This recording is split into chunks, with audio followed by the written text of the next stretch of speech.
Dimulai dari latar belakang, industri baja kini fokus pada green steel untuk menekan emisi karbon. Teknologi seperti direct reduction berbasis hidrogen dan hidrogen plasma reduction menawarkan solusi, tetapi keberhasilannya sangat dipengaruhi kualitas biji hematit. Perbedaan bentuk fisik, kadar pengotor, dan kandungan sulfur dapat memengaruhi efisiensi reduksi serta menimbulkan masalah operasional seperti bridging, channeling, hingga overreduction. Lanjut ke tujuan tugas, analisis ini bertujuan untuk mengkaji komposisi dan klasifikasi biji besi, menilai efisiensi reduksi, serta dampak pengotor, mengidentifikasi potensi gangguan operasional, dan merumuskan rekomendasi teknis perbaikan. Ke ruang lingkup analisis, penelitian menggunakan pelet 8 mm dengan pengotor 1,57% dan pecahan 1,5 mm dengan pengotor lebih rendah namun mengandung sulfur. Proses reduksi cepat di awal, melambat saat konversi worsted ke besi, sehingga boros energi. DR murni di 700 derajat memerlukan 22,7 mol hidrogen, sedangkan kombinasi DR HPR lebih hemat, hanya 10,5 mol. Untuk menjaga stabilitas, disarankan menghentikan DR di 38% reduksi sebelum dilanjutkan ke HPR. Melakukan desulfurisasi, mengatur distribusi partikel, dan mengoptimalkan sistem gas daur ulang. Dalam penelitian ini, kita pakai biji besi hematit. Ada dua bentuk. Yang pertama yaitu pelet dengan diameter rata-rata 8 mm dan juga pecahan biji kecil sekitar 1,5 mm. Dua-duanya termasuk high grade iron ore karena kadar besinya tinggi lebih dari 65% dan pengotornya yang sangat rendah. Pelet bulat lebih menguntungkan karena gas mengalir secara lancar. Sementara pecahan perlu perhatian agar distribusinya tidak mengganggu aliran gas. Proses reduksi dengan hidrogen lewat 3 tahap. Yang pertama itu hematit ke magnetit, lalu worsted, dan akhirnya jadi besi murni. Tahap awal memang cepat, tapi tahap terakhir paling boros energi loh. Kalau pakai DR, butuh sekitar 22,7 mol hidrogen per mol hematit. HPR di awal kurang stabil, tapi lebih efisien setelah material meleleh. Yang menariknya, ada titik optimal di 38% reduksi.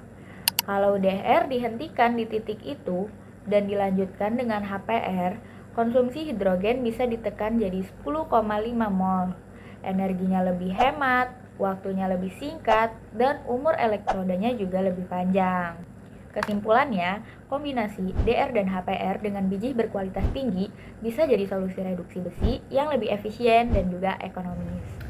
Produksi baja pakai teknologi hybrid direct reduction dan hydrogen plasma reduction nggak selalu mulus loh.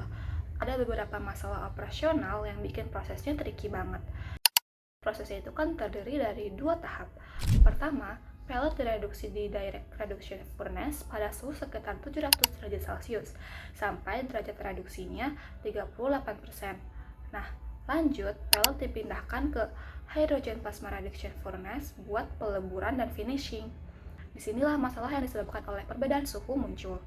Kalau suhu pelet yang keluar dari direct reduction furnace terlalu rendah, maka peletnya bisa retak, pecah, dan jadi debu. Tapi kalau suhu peletnya terlalu tinggi, bakal terbentuk lapisan besi padat yang susah dilebur. Ditambah lagi, perbedaan atmosfer gas juga mempengaruhi. Di direct reduction, memakai hidrogen murni dengan tekanan 1 bar, tetapi di hydrogen plasma reduction memakai campuran argon dan hidrogen dengan 900 bar. Nah, hal ini bisa terjadi reoksidasi atau gas terperangkap, bikin reduksinya nggak maksimal. Selain itu, ada juga potensi permasalahan operasional pada proses ini yang bisa terjadi. Masalah pertama adalah bridging. Saat direct reduction sekitar 33-38% reduksi, pelet udah mulai kebentuk lapisan besi di permukaannya, tetapi dalamnya masih berbentuk oksida. Akibatnya, pelet gampang nempel satu sama lain. Pas masuk HPR, bagian yang mulai meleleh bikin makin lengket. Akibat itulah, pelet jadi susah buat reduksi. Masalah kedua adalah channeling. Jadi pada channeling ini, aliran gas di bed padat nggak merata. Nah, pori pelet ketutup lapisan besi. Kemudian gas hidrogen susah masuk. Akibatnya, gas hidrogen nyari jalur termudah. Efeknya, Ada pellet yang kebanyakan direduksi dan ada yang masih ketinggalan, jadi konsumsinya nggak merata. Masalah ketiga adalah over reduction. Kalau energi plasma terlalu kuat, bukan cuma oksida besi aja yang direduksi, tetapi pengatur lain kayak silikon, fosfor, sulfur juga ikut menguap ke gas buang. Dampaknya, kualitas besi menurun dan juga gas daur ulang menjadi kotor. Kita semua tahu baja itu penting banget, tapi proses pembuatannya ini seringkali nggak ramah lingkungan. Nah, gimana caranya bikin baja hijau yang efisien dan nggak boros? Yuk kita bedah sebuah ide brilian. Bayangin ada dua jagoan untuk membuat baja dari biji besi pakai hidrogen. Jagoan yang pertama itu namanya direct reduction atau biasa disingkat dengan DR. Dia ini super efisien di awal, tapi pas mau finishing itu tenaganya loyo banget, udah loyo, lambat dan boros hidrogen. Terus yang kedua ada namanya HPR atau hydrogen plasma reduction. Dia ini kebalikannya, dia payah di awal, panasnya nggak stabil dan bisa merusak alat. Tapi kalau udah panas dan biji-bijinya itu mulai cair, wah dia jagonya nih, pokoknya cepat dan efisien banget lah. Terus karena masing-masing punya kelemahan, kita kepikiran nih, gimana kalau kita gabungin kekuatan mereka. Inilah yang disebut sebagai strategi hibrida. Gimana caranya? Caranya itu simpel. Kita pakai si jagoan DR ini untuk tahap awal yang dia kuasai, kemudian proses jalannya itu santai di suhu 700 derajat Celcius, sampai biji besinya tereduksi sekitar 38%. Kenapa 38%? Karena ini adalah titik paling pas buat operan. Di titik ini, kita bilang, oke DR, tugasmu udah selesai.